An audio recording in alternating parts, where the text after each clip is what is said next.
Hey guys, welcome back to more Entitled Karen Reddit stories. In this Ripe Stories video, my next door neighbor is the definition of a smug entitled Karen. But last week, she took things way too far. She parked her car inside my garage, claiming it was on her land. When I told her that I was locking up for a week-long trip, she laughed and said that I would not dare. But oh, I dared, and here is the chaos that unfolded while I was gone. Let's dive right into the video.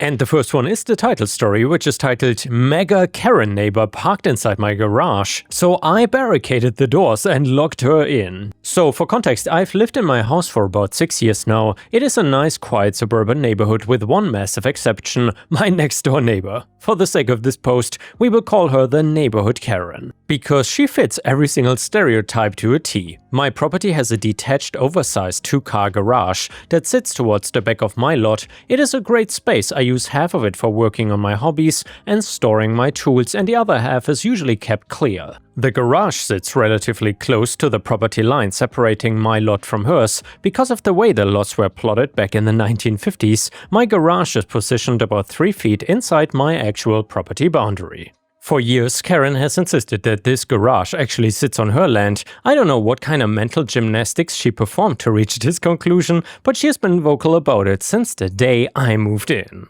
2 years ago, I got tired of her passive-aggressive comments and paid for a professional official land survey. And well, the surveyors came out, staked the property and handed me documents proving beyond a shadow of a doubt that the garage and the 3 feet of land next to it belong entirely to me. I even showed her the certified survey paperwork, but she didn't care. She literally looked at the official stamp, scoffed, and told me that the surveyors were obviously paid off by me to falsify the documents. After that, I realized there was no reasoning with her, so I just ignored her. That worked fine until last week.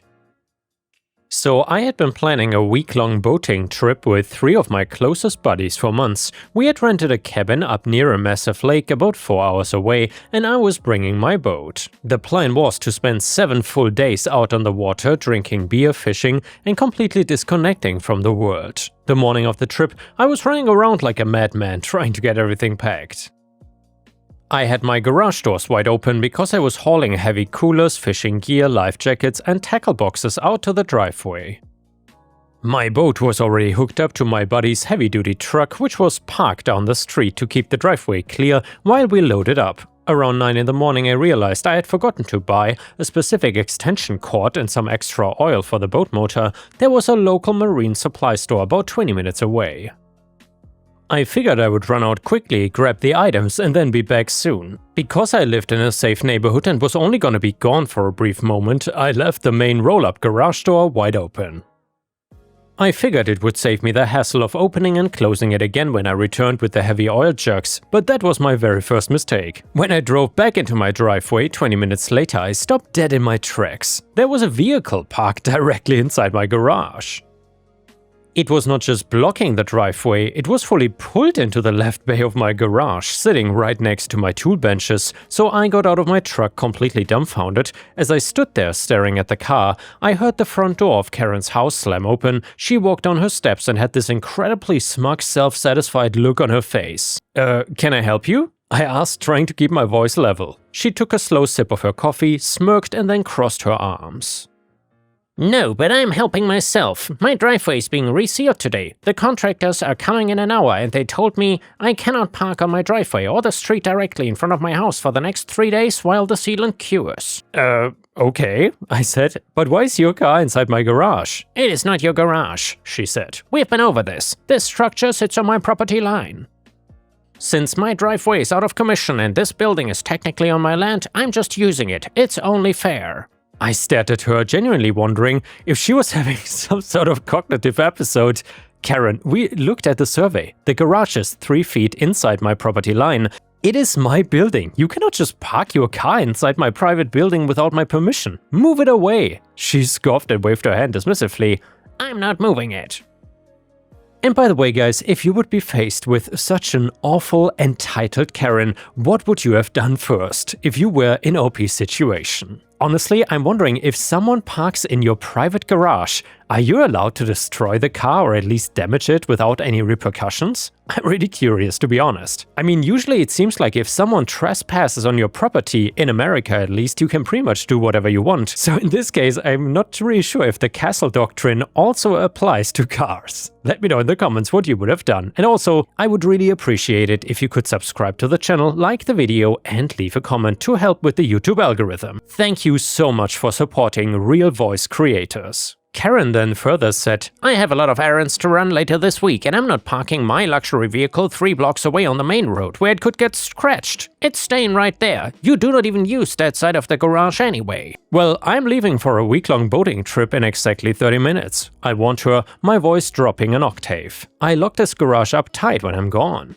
If you don't move your car right now, it's gonna be locked inside this building until I get back next Sunday. I'm not leaving my garage open while I'm out of town. She let out a loud mocking laugh. Oh please, you wouldn't lock my car in there, that's illegal. If you lock my car in your garage, I will just call the cops and have them force you to open it. Or I will have a locksmith come out and open it for me. You are not gonna ruin my week, so stop trying to bully me. I'm not bullying you, Karen. I'm just telling you exactly what is gonna happen. This is your final warning. Move the car. No, she said flatly. She turned around, took another sip of her coffee, and walked back towards her house, calling over her shoulder, have a nice little boat trip. I stood there in the driveway for about 2 minutes, my heart hammering in my chest. I was furious, but then a sudden beautiful wave of clarity washed over me. I realized that she had just handed me the perfect opportunity. She truly believed her own delusions and she believed the law would protect her entitlement. I smiled. It was time to give her exactly what she asked for, so I walked into the garage. Her car was sitting there, locked.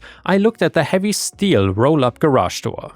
On the inside of the door, there's a massive heavy-duty sliding steel security bar that slots directly into the vertical tracks on either side, and once that side lock is engaged from the inside, the door physically cannot be lifted from the outside, even if someone tries to pry it open with a crowbar. I grabbed the handle of the roll-up door, pulled it all the way down to the concrete floor, and then slid the massive steel security bar onto the track.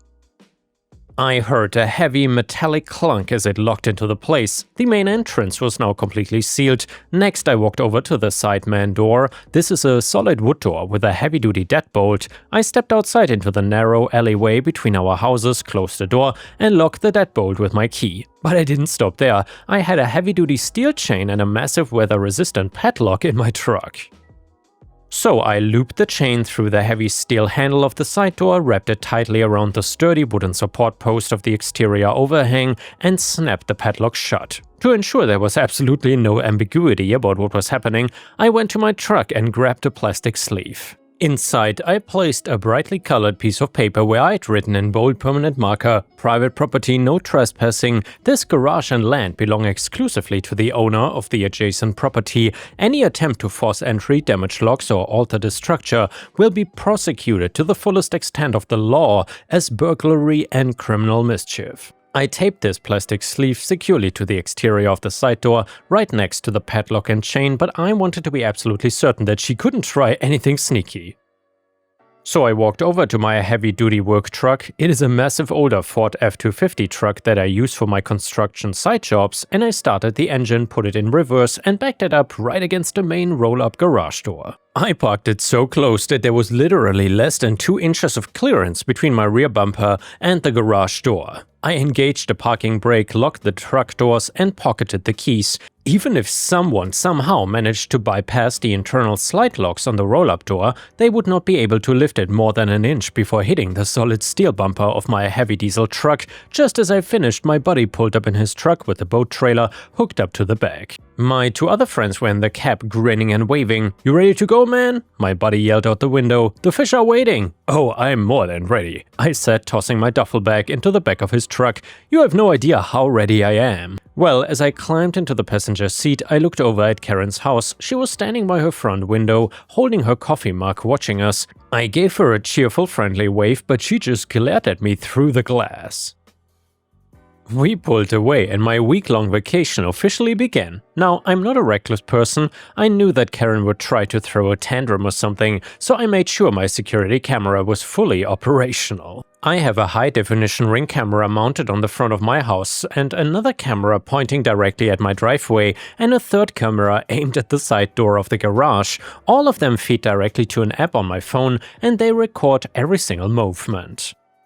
By the time we were about 2 hours down the highway, my phone started buzzing. It was the motion alert from my driveway camera. I pulled up the live feed and handed the phone to my buddy in the passenger seat so he could watch. On the screen, Karen was walking down her driveway. She was dressed in a nice outfit, carrying a handbag, clearly getting ready to go out for her errands. She walked up to the garage door, expecting it to be open.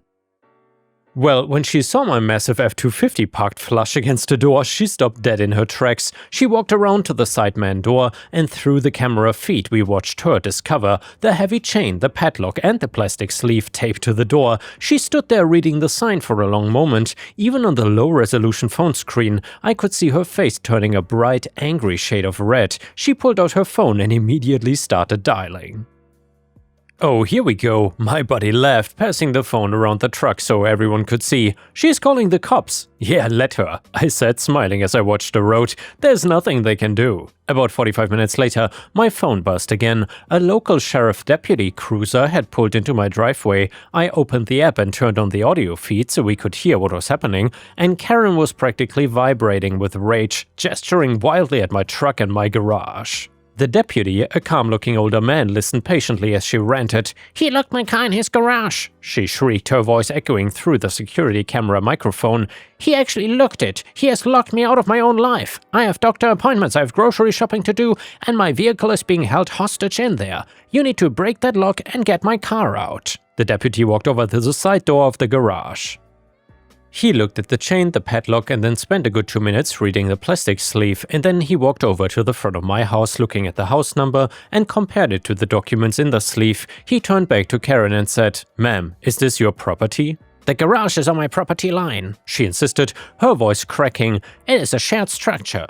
I have a right to use it." "Deputy, did you have permission to park your vehicle inside this garage?" "I do not need permission. My driveway is being sealed. Where else am I supposed to park?" "Ma'am, if you parked your vehicle inside someone else's locked garage without their permission, that is a civil matter," the deputy explained, shaking his head. "I cannot break into a private locked building to retrieve a vehicle that was parked there without any authorization. The homeowner has a right to secure his property." "But he locked it on purpose," she screamed. "He knew I was in there." "Well, my car was in there. You gotta do something. Call a tow truck, cut the locks." I'm not gonna damage private property, ma'am," the deputy said, his tone becoming firmer, "and no reputable tow company is gonna touch a vehicle locked inside a private garage without the property owner's consent. If you want your car back, then you're going to have to wait for the homeowner to return or resolve this through civil court. There's nothing I can do for you here." Karen looked like she was about to explode. "This is ridiculous. You're letting him get away with kidnapping my car." "Have a good day, ma'am," the deputy said, turning on his heel, walking back to his cruiser. We burst out laughing in the truck. My buddies were practically crying. The sheer satisfaction of watching her entitlement crumble in real time was better than any fish we could have caught that week. But wait, Karen was not done trying yet. On Tuesday, she tried to call a tow truck. A flatbed truck arrived, but the driver took one look at my massive F-250, parked flush against the garage door, shook his head, and drove off. You cannot tow a car out of a garage when there's a big-ass truck blocking the door. And no tow driver is gonna risk damaging my truck to get to her car. Finally, Sunday arrived. We packed up our gear, cleaned up the cabin, and made the 4-hour drive back home. When we pulled into my street around 4 in the afternoon, I saw Karen sitting on her front porch. She looked exhausted. She didn't have her coffee mug, she didn't have her smug smirk. She looked defeated. My buddy parked his truck down the street and we walked up to my driveway. As soon as I stepped onto my property, Karen stood up and marched over. She didn't run at me and she didn't scream. The fight had completely gone out of her already. "Are you gonna open the garage door now?" she asked, her voice quiet and strained. "Hello to you too, Karen," I said cheerfully. "The boating trip was fantastic. Thanks for asking. How was your week?" She glared at me, but there was no heat behind it. "I had to pay over $400 in ride shares and bus fares this week. I missed 2 appointments. Please just open the door." "Well, before I open that door, we need to clarify a few things," I said, crossing my arms and leaning against my truck. "Whose garage is this?" She swallowed hard. Looking down at the concrete. "It is yours." "And whose property does this land belong to?" "Yours," she muttered. "Are you ever gonna park your car on my property, block my driveway, or claim my garage belongs to you ever again?" "No," she whispered. "Just let me get my car." "Alrighty then," I said. I unlocked my F-250, started the engine, and pulled it forward into the driveway, clearing the path, and then I walked over to the side door. I unlocked the heavy padlock, unlooped the thick steel chain, and unlocked the deadbolt. I stepped inside the dark garage, walked over to the main roll-up door, and slid the massive steel security bar out of the track. I lifted the heavy garage door, letting the bright afternoon sunlight flood into the space. Karen didn't say another word. She practically ran into the garage, got into her car, started the engine, and backed out of my garage so fast her tires chirped on the asphalt. She pulled straight into her own newly sealed driveway, ran inside her house, and slammed the door shut. I stood there in my driveway, looking at my empty garage, and let out a deep, satisfied breath. My garage has never looked any better. And yeah guys, now I would like to share my opinion about the story. So she parked inside your garage after being directly told no. She had the survey and she had the warning, and she knew that OP was leaving for a week. So she basically made a calculated bet that you would fold because she was loud and entitled and clearly used to getting her way. So yeah, OP did not steal her car, he didn't even damage her car, he didn't hide her car, he simply secured his own garage before leaving town, which is exactly what I would do as well, to be honest. The fact that her car happened to be inside the garage because she was trespassing is clearly her problem, not OP's problem. Anyway, the people saying that OP should have left his garage unlocked for a week are just ridiculous in my opinion. I mean, are you really supposed to risk your tools, equipment, property just because this Karen needed somewhere convenient to park her luxury vehicle? Absolutely not if you ask me. And now a comment from Reddit. This one said, she had literal years to accept reality, and you showed her a certified survey and she still decided to park in your garage without any permission while you were actively loading up for a trip. You gave her a direct, clear warning about exactly what would happen, and she laughed in your face and told you that you would not dare. So yeah, she effed around and found out. Everyone's saying that you should have called the cops or a tow truck. Well, I mean, the cops literally showed up and told her it was a civil matter and that they couldn't help her. And another comment from Reddit was slightly more unhinged, and it said, parking inside someone else's garage because she has decided reality is optional is just completely insane. I mean, the survey exists, the deed exists, and she had no real permission. She created the problem herself and then acted shocked when there are consequences. That being said though, locking her car in for an entire week while you went on vacation was almost nuclear if you ask me. You could have called the sheriff before you left and documented everything, but then again, hindsight is 20/20. And yeah guys, let me know in the comments what you think about this story. How would you have handled the situation? Let me know.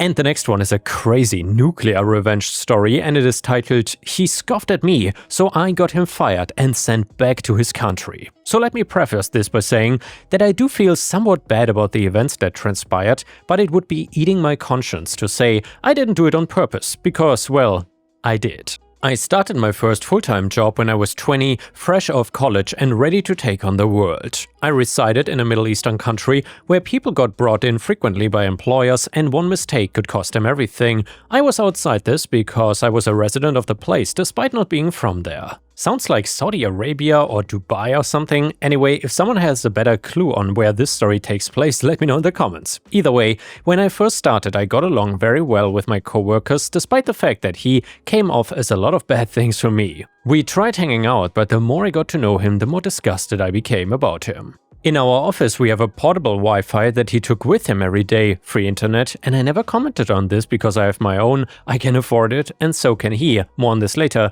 And the closer I got to him, the more he opened up, but in the worst possible ways. He would send me lewd images while we are in the office of women, talk about drug use, and sometimes disappear from work for hours on end while I man the office. Like I said though, I was 20 back then, I was still young and naive, and I tried my best to seem calm and friendly. I wanted to make an impression. This man, however, was the exact opposite. He was several years older than me, but he acted like he was above me through every step. However, I ignored it because I wanted to be civil. Sometimes I would help him with his work until eventually his work became mine.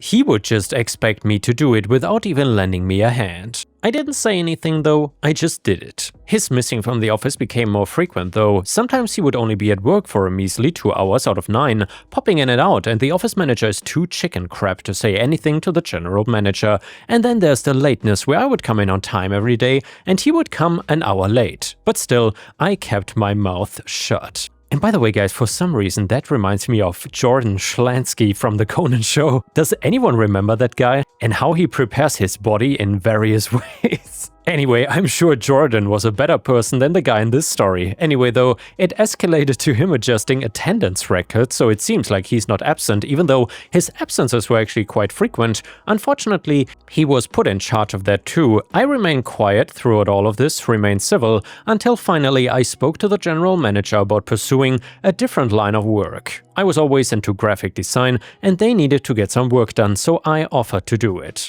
But during this time I could not afford much things anymore because I had to help pay for bills for my parents, so I usually just walked to work back and forth every day and limited my eating to once a day, meaning the Wi-Fi was no longer something I could afford. So as an agreement, I could take the office Wi-Fi with me and work on designs from home. However, my coworker didn't agree to this and pretty much attacked me with a barrage of insults. He scoffed at the fact that I needed the Wi-Fi to do design work and said that I was a joke.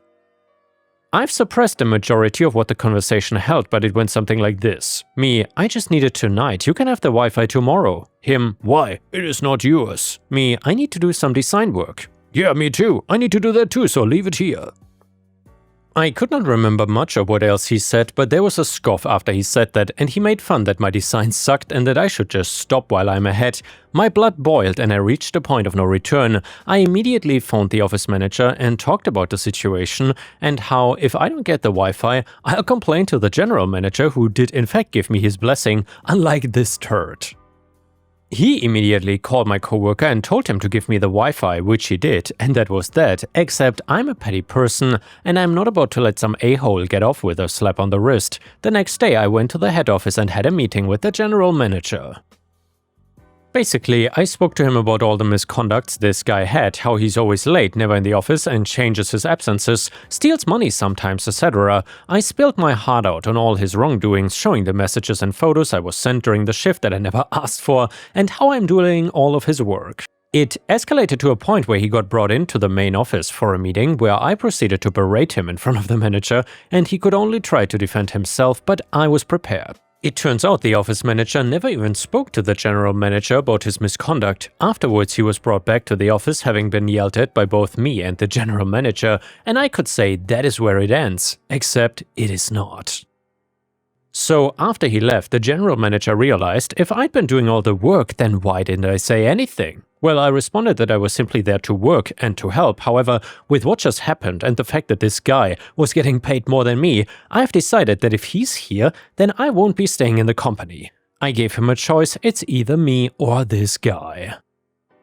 The answer was obvious because by the next day he was handed a termination letter and another letter that states that he's been booked a ticket and he has to head back to his home country within a month, and he's barred from entering the country for several years due to his public misconduct that was reported by a certain someone to the local authorities. I could say that's the end, but okay, this is the last one, I swear.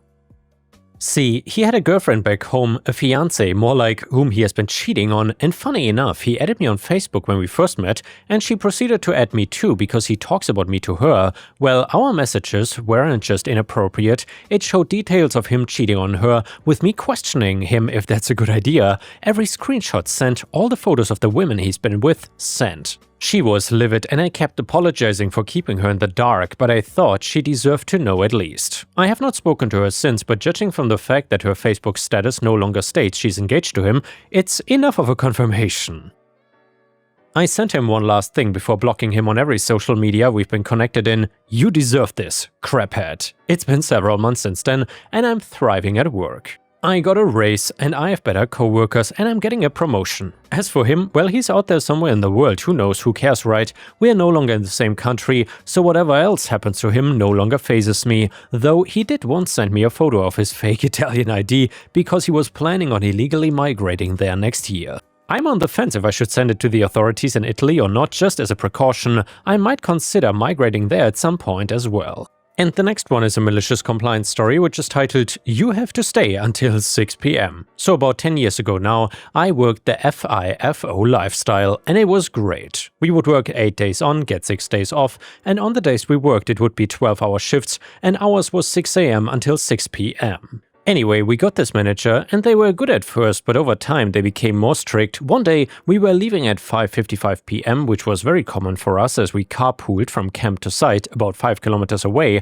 in our work vehicle, even with the boss. We would leave camp at 5:30 a.m., be at work shortly after, usually commencing at 5:40 a.m. most days, if not earlier. So, one day after leaving 5 minutes early, we were pulled into the office and told that we had to stay until 6 p.m. moving forward. This was even after we mentioned that we mostly ate at our desk instead of going to the lunchroom. Cue the malicious compliance. So the boss would get to the car at the normal time, 5:30 a.m., and we wouldn't get to the car until 5:50, even 5:55 a.m. at times. We stopped eating at our desks and took our 2 breaks away from work in the lunchroom. If disturbed, we would ignore it or say we would get to it after lunch, and we stayed until 6 p.m. even if the work was completed. Some urgent tasks that were normally done while most people were on breaks stopped getting done at all or took longer, and sometimes the work carried over to the next day. Their manager caught on about 3 weeks later and asked us why, and we explained that what had happened. That afternoon we were informed we could leave 5 minutes early moving forward, as long as the work was done. Let's just say the manager only lasted another 6 months. Not sure if they were forced out or quit. And yeah guys, what can I say? Give no flexibility, get no flexibility. Also, that work environment and that boss sounds absolutely awful. I really feel bad for OP. Anyway, thanks for watching, I will see you again tomorrow.